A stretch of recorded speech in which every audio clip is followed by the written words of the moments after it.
Terima kasih pemirsa, Anda masih bersama kami dalam talk show bijak hari ini. Saya masih ditemani Pak Kibro Pandam yang masih juga membahas soal tema-tema dan juga pameran solo exhibition Pak Kibro bertajuk Drop and Drip ya. Ini seni dan juga pameran lukisan semasa pandemi COVID-19 yang kemudian diciptakan oleh Pak Kibro melalui kreativitasnya yakni kopi dan kemudian dinamakan drop tadi ya. Dan ternyata tadi di segmen sebelumnya juga sudah disebutkan bahwa Pak Kibro ini bukan hanya melukis tapi juga pernah bermain teater Maja Jakarta, kemudian juga ada beberapa penghargaan lukis juga, tentu sudah pasti penata artistik terbaik teater juga ya Pak. Iya. Waduh luar biasa. Dari sekian mungkin jalur seni ya Pak ya, teater dan lain-lain, tetap kembalinya ke lukis ya Pak ya. Iya betul. Eh, Teater itu sebenarnya manifestasi dari blockingnya karya. Kan di panggung tuh selalu ada blocking ya. Harus berada di sini, kamu harus berada di sini, kamu harus berada di sini. Sutradara mengarahkan kita untuk itu. Skenario juga naskah juga mengarahkan kita begitu. Dan itu selalu ada kaitannya dengan lukisan. Tapi intinya sebenarnya karena saya mati gaya pada masa itu. Keinginan melukisnya itu tidak menemukan gagasan sama sekali. Nggak punya ide, nggak punya gagasan, nggak bisa berkarya sama sekali. Tapi nggak boleh berhenti saya. Bagaimana caranya? Sudah mencoba nggak bisa. Akhirnya saya mencoba untuk berbalik arah dengan bermain teater, karena memang lingkungan saya di gelanggang remaja Bulungan pada masa itu ada banyak macam sastra, tari, teater. Saya milih teater. Ya. Nah, ternyata ketemulah itu yang namanya blocking tadi di teater itu. Oh iya, ternyata lukisan juga sama, harus jangan salah blocking, jangan salah setting. Di lukisan Pak? Iya sama. Wow. Di fokus juga harus ada itu. Nah, banyak hal yang saya temukan dari situ. Ketika main di panggung kiri, saya harus mengarah ke panggung tengah. Lukisan juga demikian. Saya mengarah di panggung kiri ke panggung tengah karena di tengah ada objek yang harus saya mainkan di situ. Misalnya ada kursi, ada meja, saya harus ke arah itu. Di lukisan juga sama. Bahwa apa nih yang mau dibicarakan? Kalau bicara soal penderitaan, harus penderitaan itu yang menjadi fokus. Dan blocking itu sama melakukan hal itu.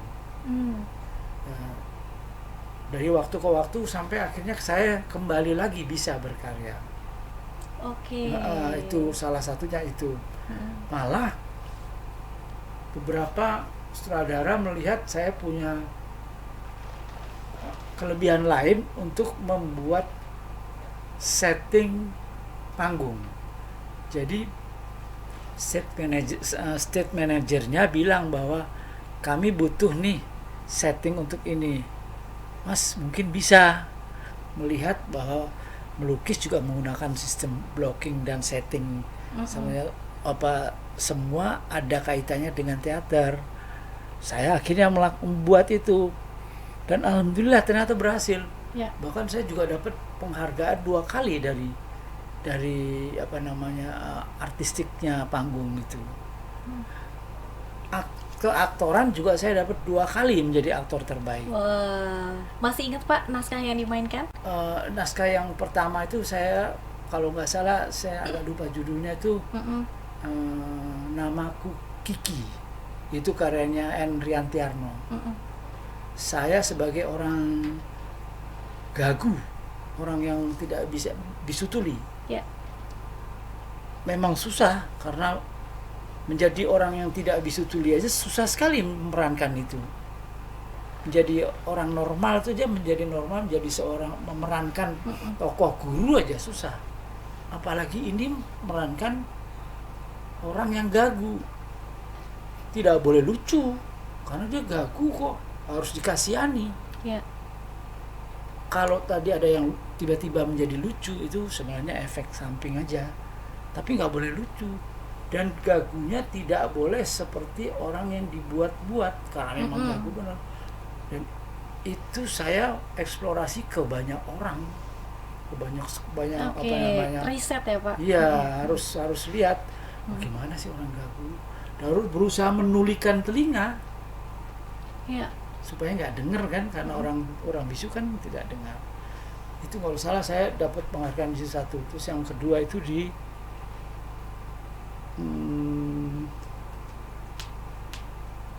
Androkles dan Singa.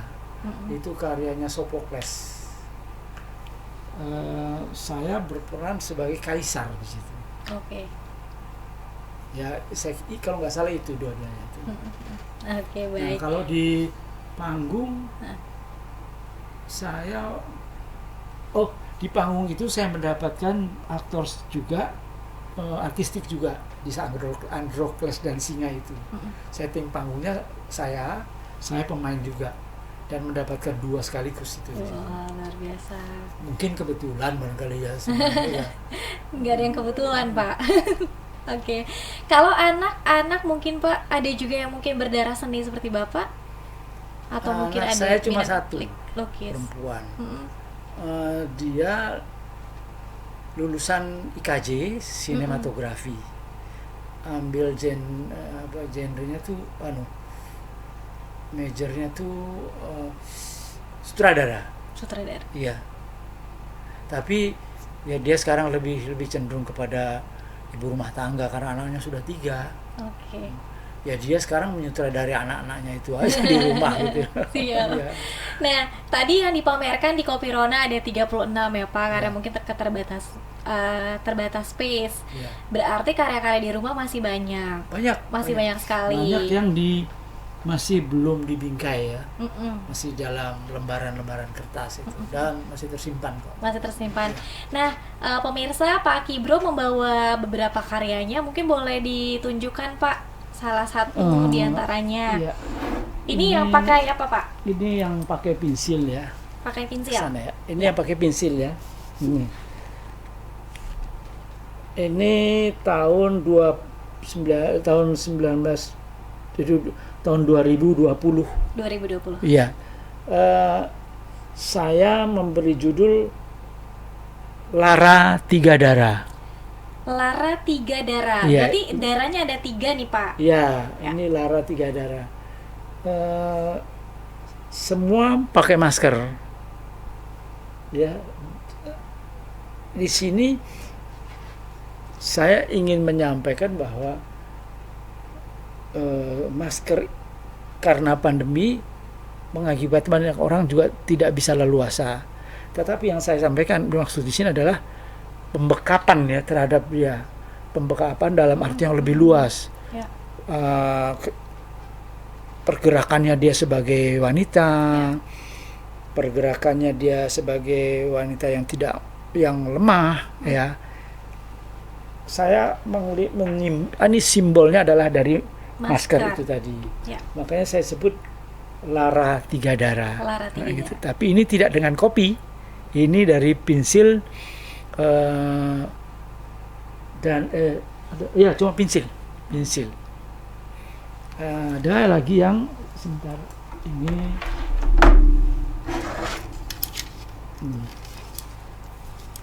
Ini saya memberi judulnya Rangkas Bitung. Rangkas Bitung. Iya. Oke. Di Rangkas dulu itu saya persiapkan ini untuk pameran lukisan Multatuli. Kan Ya. di Rangkas waktu itu bikin acara pameran 100 tahunnya Douwe Dekker itu Multatuli itu. Ya. Nah, saya persiapkan untuk ini. Multatuli itu kan terkenal dekat sekali dengan kerbau. Ya. Pada masanya dulu dia ya mungkin ya di negaranya dia jarang sekali melihat kerbau di Belanda ya. Dan dia ini saya menggambarkan kerbau yang dia sukai. Sehingga ada cantiknya ya. Ya. Ada bulu matanya yang lebih ya. Tapi juga penderitaan rakyatnya di Rangkas. Kan Rangkas itu eh, Lebak itu kan Ya. terkenal dengan penderitaannya pada masa kekuasaannya, pada masa adanya Douwe Dekker Ya. ini, siapa namanya, Multatuli. Jadi ini saya beri judul Rangkas Bitung. Terus Oke. Nah, mungkin ini yang Kalau dipakai yang ini- pakai kopi ya, Pak? ya ini yang pakai kopi. Pakai kopi. Ini Judulnya saya beri judulnya adalah Jeruji Hati, karena ini ada penjara ya. Sebenarnya saya mencoba menggambarkan ada masa di mana kan ada waktu itu ada lagi populer banget janda bolong ya. Ya, Iya. ini kan itu juga mengakibatkan banyak orang yang senang tapi banyak orang yang menderita. Menderitanya dalam arti nggak sanggup beli. Ya kan karena begitu Iya, begitu begitu mahalnya. tiba-tiba naik banget harganya gitu. Nah, keinginan hati mereka yang mau beli itu saya gambarkan bahwa itu hati yang Oke. jeruji yang terpenjara gitu loh. Ya begitu, cuma itu aja sebenarnya. Ya, dan daun janda bolongnya kira-kira yang di atas ya, Pak? Ya ini gambaran. Yang 4 itu ya, Iya, Pak, yang di gambaran atas ya. bahwa perkembangan terus itu kan lagi booming ya. Iya. Tapi ada efeknya selalu, efek positif, efek negatif gitu Betul. ya. Saya kira cuma itu. Oke. Iya. Nah, ini satu lagi yang juga dari kopi ya, Pak ya? Ya, ini Oke. saya agak lupa judulnya kalau nggak salah Ini ini. seperti ada Teratai. teratai Ini ya. gadis teratai, saya baru Gadis ingat. teratai. Ini gadis teratai. Teratai itu kan tumbuh di bawah air ya. Dia tumbuh di air. Jadi ya samalah simbolnya dengan orang-orang yang terpendam, wanita-wanita yang terpendam yang tidak bisa melakukan apapun pada masanya ya. Dan ini saya simpulkan dengan bunganya, orang terkenal banget tuh bunga teratai. Bagus sekali, indah sekali gitu. Tapi banyak orang juga yang tidak bisa melakukan, banyak gadis-gadis yang cantik-cantik seperti teratai. Ya. Banyak gadis-gadis yang pintar-pintar, yang hebat-hebat seperti kehebatan teratai, tapi mereka tidak bisa melakukan apa-apa. Oke. Kalau di bawah air kan nggak bisa ngapa-ngapain ya. Betul. Bernapas saja susah gitu misalnya, ya itu saya mencoba Menerjemahkannya, dengan Pak. cara itu ya. Oke. Itu 4 karya yang dibawa oleh Pak Kibro, 2 dari kopi ya, Pak? Ya, 2 dari kopi, 1 dari pensil, yang satu dari drawing pen. drawing pen. Iya. Oke, pemirsa, nanti usai jeda Pak Kibro kita akan coba melihat beberapa pertanyaan ya, Pak ya, yang sudah mampir di kanal YouTube Sultan TV, nanti dijawab oleh Pak Kibro. Tetap bersama kami dalam Bincang Hari Ini.